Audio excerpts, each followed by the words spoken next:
ಮಧುರೈಯಲ್ಲಿ ನಾವು ದರ್ಶನ ಮಾಡಲಿಕ್ಕೆ ಸ್ವಲ್ಪ ಬೇಗನೆ ರೆಡಿಯಾಗಿ ಹೊರಟ್ವಿ. ನಮಗೆ ಏನು ಪ್ರಾಬ್ಲಮ್ ಅಂದರೆ ಅಲ್ಲಿ ಪಾರ್ಕಿಂಗ್ ಸಮಸ್ಯೆ ಇತ್ತು. ಅಂದರೆ ಓನ್ ವೆಹಿಕಲ್ಗಳನ್ನ ಮತ್ತು ಪಾರ್ಕ್ ಮಾಡೋಕ್ಕೆ ಪ್ರಾಬ್ಲಮ್. ಹಾಗಾಗಿ ನಾವು ಒಂದು ಹೋಟೆಲಿಂದ ಆಟೋ ಮಾಡ್ಕೊಂಡು ಹೋದ್ವಿ. ಅಲ್ಲಿ ಆಟೋ ಬುಕ್ ಮಾಡುವಾಗನೂ ಸ್ವಲ್ಪ ಪ್ರೈಸ್ಗಳು ಆಚೆ ಈಚೆ ಆಗ್ತಾಯಿತ್ತು. ಇದೆಲ್ಲ ಸಾಮಾನ್ಯವಾಗಿ ಹೊರಗಡೆ ಹೋದಾಗ ಹಾಗೇ ಆಗುತ್ತೆ ಎಕ್ಸ್ಪೀರಿಯೆನ್ಸು. ಯಾಕೆಂದರೆ ಬೇರೆ ಕಡೆ ಬಂದವ್ರಿಗೆ ನಮ್ಮವ್ರು ಜಾಸ್ತಿ ಪ್ರೈಸ್ ಹೇಳ್ತಾರೆ, ಹಾಗೆ ನಾವು ಬೇರೆ ಕಡೆ ಹೋದಾಗಲೂ ಅದಾಗುತ್ತೆ. ನೆಕ್ಸ್ಟ್ ನಾವು ಸೇಮ್ ಬುಕ್ಕಿಂಗ್ ಆ್ಯಪಲ್ಲಿ ಬುಕ್ ಮಾಡ್ಕೊಂಡು ಹೊರಟ್ವಿ. ಒಂದು ರೀಸನಬಲ್ ಇತ್ತು. ಅವ್ರು ಕೇಳಿದ್ರು ನಂಗೊಂದು 30 ರೂಪೀಸ್ ಎಕ್ಸ್ಟ್ರಾ ಕೊಡಿ ಅಂತ ಪೇ ಮಾಡಿದ್ವಿ. ಮಧುರೈಯಲ್ಲಿ ಮೀನಾಕ್ಷಿ ಅಮ್ಮನ ಟೆಂಪಲ್ ದರ್ಶನ ಮಾಡಲೇಬೇಕು, ಮಾಡಿಕೊಂಡೇ ಹೊರಡೋಣ ಅಂತ ನಾವು ಯೋಚನೆ ಮಾಡಿ ಹೊರಟ್ವಿ. ಇದು ಸಹ ತುಂಬ ದೊಡ್ಡ ದೇವಸ್ಥಾನ. ನೆಕ್ಸ್ಟ್ ಇದರಲ್ಲಿ ಸೇಮ್ ಗೋಪುರಗಳು, ಅದೇ ಥರ 4 ಭಾಗಗಳಲ್ಲೂ ಸಹ ಗೋಪುರಗಳು, 4 ಭಾಗಗಳಲ್ಲೂ ಸಹ ಈಸ್ಟ್, ವೆಸ್ಟ್, ನಾರ್ತ್, ಸೌತ್ ಎಂಟ್ರಿಗಳಂತ ಇರುತ್ತೆ. ನಾವು ನಾರ್ತ್ ಕಡೆಯಿಂದ ಎಂಟ್ರಿ ಆಗಿದ್ವಿ. ಸೊ ಬರುವಾಗಲೂ ನಾವು ಹಾಗೆ ಬರಬೇಕಿತ್ತು. ಯಾಕೆ ಅಂದರೆ ಇಲ್ಲಿ ಯಾವುದೇ ಮೊಬೈಲ್ಗಳಾಗಲಿ, ಎಲೆಕ್ಟ್ರಿಕ್ ಐಟಮ್ಗಳಾಗಲಿ, ಬ್ಯಾಗ್ಗಳು ಏನೂ ಸಹ ನಾವು ಒಳಗಡೆ ತೊಗೊಂಡು ಹೋಗೋ ಹಾಗಿಲ್ಲ.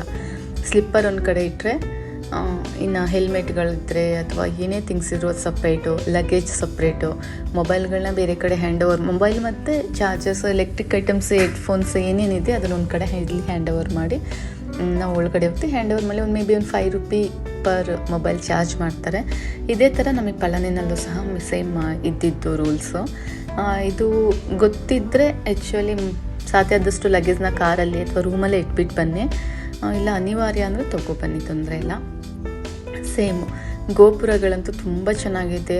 ಈ ಒಂದು ದೇವಸ್ಥಾನಕ್ಕೆ ತನ್ನದೇ ಆದ ಒಂದು ಹಿಸ್ಟ್ರಿ ಇದೆ. ತುಂಬ ಹಳೆಯ ದೇವಸ್ಥಾನ. ನನಗೆ ರಾಜರ ಹೆಸರು ಮರ್ತೋಗಿದೆ. ಆ ರಾಜರು ಇದನ್ನು ಮತ್ತೆ ನೀಟಾಗಿ ರೆಡಿ ಮಾಡಿದ್ರು ಸುಮಾರು ಕಾಲ ನಂತರ ಅನ್ನೋದಿದೆ. ಈಗ ನೀವು ನೋಡ್ತಾ ಇರೋವಂಥ ವಿಡಿಯೋ ಇದಕ್ಕೆ ಸಂಬಂಧಪಟ್ಟಿದ್ದು. ಪಿಳ್ಯಾರ್ಪಟ್ಟಿ ಹೋದ್ವಿ ನಾವು ಆ ದಿನ. ಪಿಳ್ಯಾರ್ಪಟ್ಟಿ ಗಣಪತಿ ದೇವಸ್ಥಾನದ್ದು ನೋಡ್ತಾ ಇದ್ದೀರಾ. ಬಟ್ ನಾನು ಹೇಳ್ತಾ ಇರೋ ವಿಚಾರ ಬಂದು ಮಧುರೈ ದೇವಸ್ಥಾನದ್ದು. ಮಧುರೈ ಟೆಂಪಲಲ್ಲಿ ನಟರಾಜ ವಿಗ್ರಹ ಇದೆ. ಅಂದರೆ ನೀವು ರಾಮೇಶ್ವರಮಲ್ಲಿ ಹೋದರೂ ಸಹ ನಟರಾಜ ವಿಗ್ರಹ ಇದೆ. ನಾವು ಸಾಮಾನ್ಯವಾಗಿ ಏನು ವಿಗ್ರಹಗಳು ನಟರಾಜದಲ್ಲಿ ನಾವು ಲೆಫ್ಟ್ ಹ್ಯಾಂಡನ್ನು ಮೇಲಕ್ಕೆ ಲಿಫ್ಟ್ ಮಾಡಿ ಆ ಒಂದು ಪೋಸಲ್ಲಿ ಇರೋದು ನೋಡ್ತೀವಿ, ಅಥವಾ ರೈಟ್ ಹ್ಯಾಂಡ್ ಪೋಸಲ್ಲಿ ಇರ್ತೀವಿ. ರಾಮೇಶ್ವರಮಲ್ಲಿ ಒಂದು ಕಡೆ ಇದ್ದರೆ ಅವರು ಬದಲಾಯಿಸಿದ್ದು ಮಧುರೈನಲ್ಲಿದೆ. ಅಂದರೆ ಎರಡೂ ಕಡೆ ನಿಮಗೆ ವಿಶೇಷವಾದ ನಟರಾಜನ ಒಂದು ವಿಗ್ರಹಗಳು ಸಿಗುತ್ತೆ. ರಾಮೇಶ್ವರಮಲ್ಲಿ ಮಾತ್ರ ಆ ಕಾಲು ಅದೊಂದೇ ಕಡೆ ಮೇ ಬಿ ಇರೋದು ಆ ಥರ ವಿಶೇಷವಾಗಿತ್ತು, ಲಿಫ್ಟ್ ಆಗಿರೋ ಕಾಲಂತ ನನಗಲ್ಲಿ ಓದಿದೆ. ಈಗ ಮೀನಾಕ್ಷಿ ಅಮ್ಮನವರು ಅಂದರೆ ಪಾರ್ವತಿ ಸ್ವರೂಪ ಅಥವಾ ಆದಿಶಕ್ತಿ ಸ್ವರೂಪ ಆಗಿರ್ತಾರೆ. ಅವ್ರು ಇದ್ದಾರೆ ಅಂದಮೇಲೆ ಅಲ್ಲಿ ಈಶ್ವರ ಇದ್ದೇ ಇರ್ತಾರೆ. ಅಲ್ಲೂ ಸಹ ಈಶ್ವರ ದೇವಸ್ಥಾನ ಇದೆ ಮಧುರೈ ದೇವಸ್ಥಾನದೊಳಗೆ. ತುಂಬ ಅವರ್ಗಳಾಯಿತು ನಮಗೆ ಕ್ಯೂನಲ್ಲಿ ಹೋಗಿ ಅಮ್ಮನ ದರ್ಶನ ಮಾಡಲಿಕ್ಕೆ. ಅಮ್ಮನ ದರ್ಶನ ಎಷ್ಟು ಚೆನ್ನಾಗಾಯ್ತು ಅಂದರೆ, ಮೂಗ್ಬಿಟ್ಟು ಸೆಂಟರಲ್ಲೊಂದು ಇರುತ್ತೆ ಅವ್ರದ್ದು. ಅಂದರೆ ಪೂರ್ತಿ ವಿಗ್ರಹ ನನಗೆ ಅಷ್ಟು ಕಣ್ಣು ನೆನಪಿಲ್ಲ. ಮೂಗ್ಬಿಟ್ಟು ಮಾತ್ರ ಫಳಫಳ ಅಂತ ಹೊಳಿತಾ ಇತ್ತು. ಎಷ್ಟು ಸುಂದರವಾಗಿದ್ದಾರೆ ಅಂದರೆ, ಮುಖದಲ್ಲಿ ನಗು ಅಷ್ಟು ಚೆನ್ನಾಗಿದೆ ಆ ವಿಗ್ರಹ. ಒಂದು ಸಮಸ್ಯೆಗಳೇನೆಂದರೆ, ನಮಗೆ ಜಾಸ್ತಿ ಟೈಮ್ಗಳು ಎಲ್ಲೂ ನೋಡಲಿಕ್ಕೆ ಬಿಡಲ್ಲ ವಿಗ್ರಹಗಳನ್ನ, ಒಂದು ದರ್ಶನ ಮಾಡ್ಕೊಳ್ಳಿಕ್ಕೆ ಬಿಡಲ್ಲ. ಅದೊಂದು ಸಮಸ್ಯೆ ಬಿಟ್ಟರೆ ಮಿಕ್ಕಿದ್ದೆಲ್ಲ ಓಕೆ. ಬಟ್ ಇನ್ನೊಂದೇನೆಂದರೆ, ಪರ್ಸ್ನಲಿ ನಾವು ದುಡ್ಡು ಕೊಟ್ಟು ತುಂಬ ಒಳಗಡೆ ಹೋಗಿ ದರ್ಶನ ಮಾಡೋದು ಅವೆಲ್ಲ ಮಾಡಲ್ಲ. ನನ್ನ ಪ್ರಕಾರ ದೇವ್ರು ಎಲ್ಲೇ ಇದ್ದರೂ ಆಶೀರ್ವಾದ ಮಾಡ್ತಾರೆ. ನಾವು ಮನೆಯಲ್ಲಿ ಕೂತು ಒಂದು ಧ್ಯಾನ ಮಾಡಿದಾಗಲೂ ನಮಗೆ ಆ ಬ್ಲೆಸ್ಸಿಂಗ್ ಸಿಗುತ್ತೆ. ಬಟ್ ಆ ಸ್ಥಳ ಮಹಿಮೆಗಳು, ಅಲ್ಲಿ ಸ್ಥಳ ಪುರಾಣಗಳು ಅಥವಾ ಅದರ ಒಂದು ಶಕ್ತಿಗೋಸ್ಕರ ಅಂತ ನಾವು ಅಲ್ಲಿವರೆಗೆ ಹೋಗ್ತೀವಿ.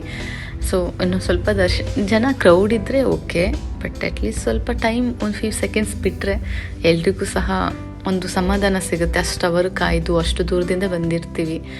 ಹಾಗಾಗಿ ಇನ್ನು ಅಲ್ಲಿನೇ ಅದೇ ದೇವಸ್ಥಾನದೊಳಗಡೆ ತುಂಬಾ ನೋಡಲಿಕ್ಕೆ ಇದೆ ಶಿವನ ವಿಗ್ರಹಗಳು. ಮತ್ತು ಅಲ್ಲಿ ತಮಿಳಲ್ಲಿದೆ. ನನಗೆ ಓದ್ಲಿಕ್ಕೆ ಗೊತ್ತಾಗಿದ್ದರೆ ಓದ್ತಿದ್ದೆ, ಬಟ್ ಅಲ್ಲಿ ದರ್ಶನ ಮಾಡ್ಕೊಂಡು ಹೊರಗಡೆ ಬರುವಾಗ ಓದಿದ್ದು. ಇಂಗ್ಲೀಷಲ್ಲಿ ಸ್ವಲ್ಪ ಇತ್ತು.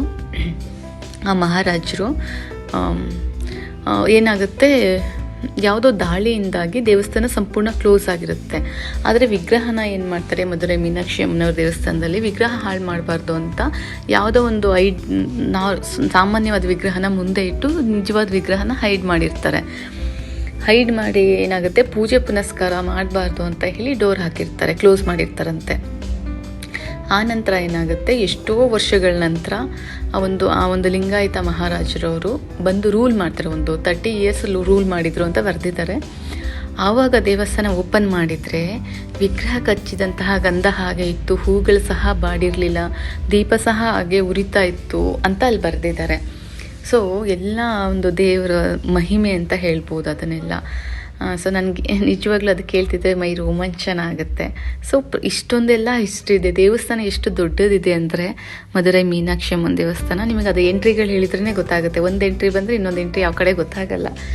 ನಾವು ವಿಶೇಷ ದರ್ಶನಕ್ಕೆ ವಿಚಾರಿಸ್ಲಿಕ್ಕೆ ಅಂತ ಹೋದಾಗ ಅಲ್ಲಿ ಯಾರೋ ಒಬ್ಬರು ನಮ್ಮ ಥರನೇ ಭಕ್ತಾದಿಗಳು ಬಂದಿದ್ದವರು, ಇಲ್ಲ ನೀವು ನಾರ್ಮಲ್ ದರ್ಶನದಲ್ಲಿ ಹೋಗಿ, ಆ್ಯಕ್ಚುಲಿ ಅಲ್ಲೇ ಸ್ವಲ್ಪ ಪರವಾಗಿಲ್ಲ, ನೀವು 100 ರೂಪಾಯಿ ಪೇ ಮಾಡಿ ಹೋದರೂ ಸಹ ಅದು ಸಹ ಸಪ್ರೇಟ್ ಕ್ಯೂ ಇದೆ ಅಂತ ಅಂದರು. ನಾವು ನಾರ್ಮಲ್ ದರ್ಶನದಲ್ಲಿ ಹೋದ್ವಿ, ಸ್ವಲ್ಪ ವೆಯ್ಟ್ ಮಾಡಿದ್ವಿ. ಓಕೆ, ನೋಡಿದ್ಕೂ ಒಂದು ಫ್ಯೂ ಸೆಕೆಂಡ್ಸ್ಗೂ ಆತ್ಮ ತೃಪ್ತಿ ಆಯಿತು. ನಾನು ಯಾವತ್ತೂ ಅಂದ್ಕೊಂಡಿರಲಿಲ್ಲ ಈ ರೀತಿ ಬರ್ತೀನಿ, ದೇವಸ್ಥಾನ ಈ ರೀತಿ ಅಮ್ಮನ ದರ್ಶನ ಮಾಡ್ತೀನಿ ಅಂತ. ತುಂಬ ಸಂತೋಷ ಆಯಿತು. ಅಲ್ಲಿಂದ ಸೀದಾ ಹೊರಟಿದ್ದು ಪಿಳ್ಯಾರ್ಪಟ್ಟಿ. ನಾನು ಮೊದಲೇ ಹೇಳಿದಾಗೆ ಅಲ್ಲಿಗೆ ನಮ್ಮದು ಓನ್ ವೆಹಿಕಲ್ ಹೋದ್ವಿ. ಪಿಳ್ಯಾರ್ಪಟ್ಟಿಯಿಂದ ಸೀದಾ ನಾವು ಮೈಸೂರು ಬರೋ ಪ್ಲ್ಯಾನ್ ಇತ್ತು. ಸೇಮ್ ಅದೇ ಬನ್ನಾರಿ ರೂಟಲ್ಲಿ ಮೈಸೂರು ತಲುಪೋಣ ಅಂತ. ಬಟ್ ಅಲ್ಲೇನಾಗುತ್ತೆ, ಬನ್ನಾರಿನಲ್ಲಿ ಸತ್ಯಮಂಗಲ ಫಾರೆಸ್ಟ್ ಕ್ಲೋಸ್ ಆಗುತ್ತೆ ಗೇಟು. ಈ ಕಡೆ ತಮಿಳ್ನಾಡು ಪೊಲೀಸು, ಆ ಕಡೆ ಕರ್ನಾಟಕ ಪೊಲೀಸು, ಎರಡೂ ಕಡೆ ಸಹ ಕ್ಲೋಸ್ ಆಗಿರುತ್ತೆ. ಅಲ್ಲಿ ತುಂಬ ಹೆವಿ ವೆಹಿಕಲ್ಸ್ ಓಡಾಡುತ್ತೆ, ಟ್ರಾನ್ಸ್ಪೋರ್ಟ್ ವೆಹಿಕಲ್ಸ್. ಹಾಗಾಗಿ ನಾವು ಅದನ್ನು ವೆಯ್ಟ್ ಮಾಡಿ ನೆಕ್ಸ್ಟ್ ಡೇ ಬರಬೇಕಾಯ್ತು. ರೂಟ್ ಮ್ಯಾಪಲ್ಲಿ ನಾನೊಂದು ಮಿಸ್ಟೇಕ್ ಮಾಡಿದೆ. ನಾವು ಯಾವುದೋ ಬೇರೆ ರೂಟ್ ಬರಬೇಕಿತ್ತು, ಆದರೆ ಕೊಯಮತ್ತೂರು ರೂಟ್ ಕಡೆಯಿಂದ ಬಂದ್ವಿ. ಅಯ್ಯೋ, ಮತ್ತೆ ಸ್ಟೇ ಮಾಡಬೇಕು ಅಂತ, ಇಲ್ಲ ಬೇಡ ಅಂತ. ಆದರೆ ಅಮ್ಮನ ದೇವಸ್ಥಾನದ ಹತ್ರ ಬಂದು ನಾವು ಒಂದು 3 o'clock ಆಗಿತ್ತು. ಸರಿ 3 o'clock ಆಗಿದೆ ಅಂತ ಹೇಳಿ ಕಾರಲ್ಲೇ ಸ್ವಲ್ಪ ಹೊತ್ತು ಮಲಗಿದ್ದು 6ಗೆ ಓಪನ್ ಆಯಿತು ಗೇಟು ಸತ್ಯಮಂಗಲ ಫಾರೆಸ್ಟ್. ಆನಂತರ ಹೊರಟ್ವಿ. ಇನ್ನು ಇಲ್ಲಿ ನಮಗೆ ಯಾವುದು ಗಣಪತಿ ದೇವಸ್ಥಾನ, ತುಂಬ ವರ್ಷಗಳಿಂದ ಪಿಳ್ಯಾರ್ಪಟ್ಟಿ ಗಣಪತಿ ದರ್ಶನ ಮಾಡಬೇಕು ಅಂತ ನಮ್ಮನೆಯವ್ರಿಗೆ ಒಂದು ಆಸೆ ಇತ್ತು. ಅಲ್ಲಂತೂ ತುಂಬ ಚೆನ್ನಾಗಿ ಅದ್ಭುತವಾಗಿ ದರ್ಶನ ಆಯಿತು. ಅಲ್ಲೂ ಸಹ ತುಂಬ ಫೋಟೋಗಳನ್ನ ತೊಗೊಂಡ್ವಿ, ಕ್ಯಾಲೆಂಡರ್ಸ್ನ ತೊಗೊಂಡ್ವಿ.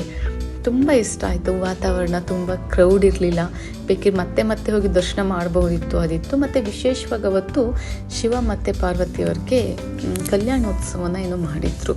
ಅಲ್ಲಿದ್ದು ಸ್ವಲ್ಪ ಹೂಗಳು, ಅದರ ಆಶೀರ್ವಾದ ಎಲ್ಲ ಸಿಕ್ತು. ಖುಷಿ ಆಯಿತು. ಅಲ್ಲೆಲ್ಲ ದರ್ಶನಕ್ಕೆಲ್ಲ ನಮಗೆ ತುಂಬ ಹೊತ್ತು ಬಿಟ್ಟರು. ಆಮೇಲೆ ಅವ್ರ ಕಡೆಯಿಂದ ಸ್ವಲ್ಪ ಗರಕೆಗಳು ಅದು ಇದು ಎಲ್ಲ ದೇವರಿಂದ ತಂದು ಕೊಟ್ಟರು. ಒಂಥರ ಮನಸ್ಸಿಗೆ ಸಮಾಧಾನ.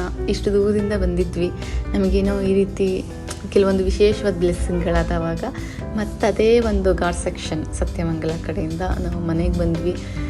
ತುಂಬ ನೆಮ್ಮದಿ, ಅದೇ ಖುಷಿ. ಈಗಲೂ ನನ್ನ ಕನಸಲ್ಲಿ ಅದೇ ಬೀಚು, ದೇವಸ್ಥಾನಗಳು, ಅದೇ ರಸ್ತೆಗಳು ತುಂಬ ಸಲ ರಿಪೀಟ್ ಆಗ್ತಾನೇ ಇದೆ. ಯಾಕೆ ನಾವು ಪ್ರವಾಸಗಳು ಹೋಗಬೇಕು ಅನ್ನೋದು ಇದಕ್ಕೋಸ್ಕರ. ಮೈಂಡ್ ರಿಫ್ರೆಶ್ ಆಗುತ್ತೆ, ಹೊಸ ಆಲೋಚನೆಗಳು ಬರುತ್ತೆ. ನಾನು ಮುಂಚೆ ತುಂಬ ಓಡಾಡ್ತಾ ಇರಲಿಲ್ಲ, ಇವಾಗ ಅನ್ನಿಸ್ತಾ ಇದೆ ಇಲ್ಲಿ ಹೋಗಿ ಬಂದಾದಮೇಲೆ ನಾವು ಹೋಗಬೇಕು ಅಂತ. ನೆಕ್ಸ್ಟು ಪ್ರಯಾಗ್ರಾಜ್ ಹೋಗೋಣ ಅಂತ ಇದ್ದೀವಿ. ಆ ದೇವ್ರ ದಯೆಯಿಂದ ನಮಗೊಂದು ಅದೃಷ್ಟ ಕೂಡಿ ಬಂದರೆ ಅದು ಸಂಪೂರ್ಣ ವೀಡಿಯೋಗಳನ್ನ ಆವಾಗನೇ ಎಡಿಟ್ ಮಾಡಿ ನಾನು ನಿಮಗೆ ಅಪ್ಲೋಡ್ ಮಾಡ್ತೀನಿ.